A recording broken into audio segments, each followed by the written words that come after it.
Hey everyone, so for tonight's homework, you are going to be choosing three things that you would want to work on for your final project.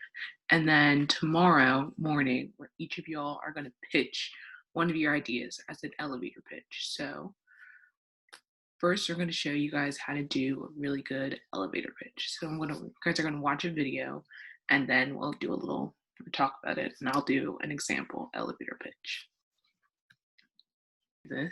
You're in an elevator, the doors open up, and Bill Gates walks in. He has a briefcase full of money, and he says he heard you have a great business idea. You're on the 18th floor, and before you reach the bottom, you need to convince him to invest in your company. You need to give the perfect elevator pitch. In this video, we're going to give you the tips, the resources, and most importantly, the 7 steps you need to write that perfect pitch. What is an elevator pitch exactly?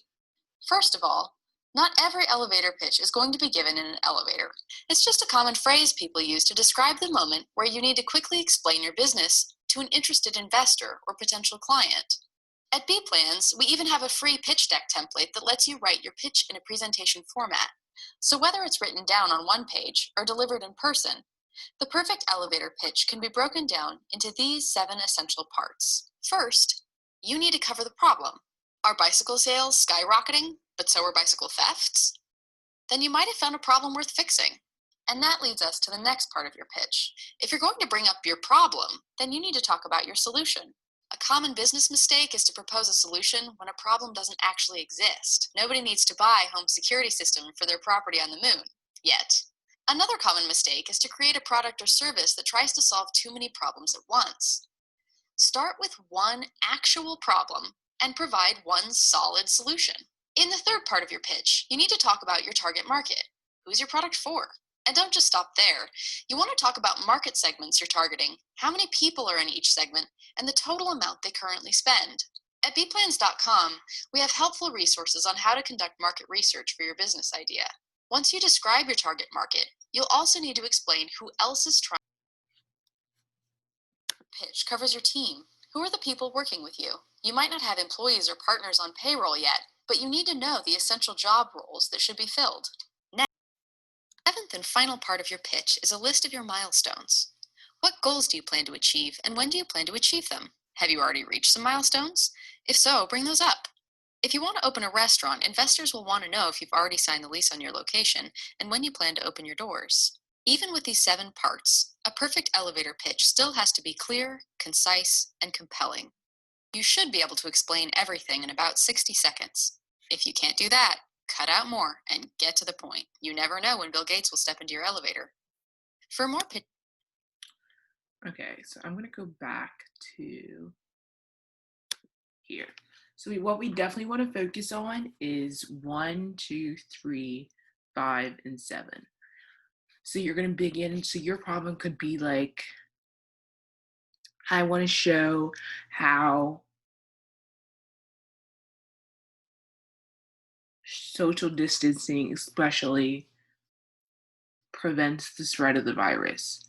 So if you're going to show that, then your solution is, on my Go Viral project, I'm going to have, you can get the virus from, if you don't have to touch the person to get the virus. You can just be like close to them, and then you can get the virus, showing that if the farther you are from people, then the less people will get the virus.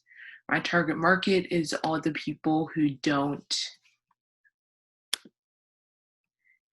my target market is all the people who don't want to social distance, to show them that social distancing is very important. And then I would like to work with someone who feels confident, or a few people who feels really confident in Scratch, and then more people to elevate my ideas, as well as somebody to make the people look different and draw a few more things for our project. And then milestones, by the end of today, or by the end of Thursday, I would like to have all of our stuff drawn out, our plan, and then by the end of Friday, I would like our product to be done. So that's a simple elevator pitch. I did not time myself, but I assume it's less than a minute. You all will have between 30 seconds and a minute tomorrow. But once again, come in with 3 ideas that you'd be happy to work on, and then pitch one of them. Judge myself on my pitch. I would say take out the ums and pause, or you can pause, but don't say or like and stuff. And definitely practice before you come. I did mine off the spot, so it had a few kinks and I wasn't very specific. So make sure you, in the video, she did say clear, concise, and like get to the point. So definitely take out the ums, practice, be clear, concise, and get to the point. So you might not necessarily get to work on your first idea, but maybe your second or your third. Have fun, you guys. Get creative.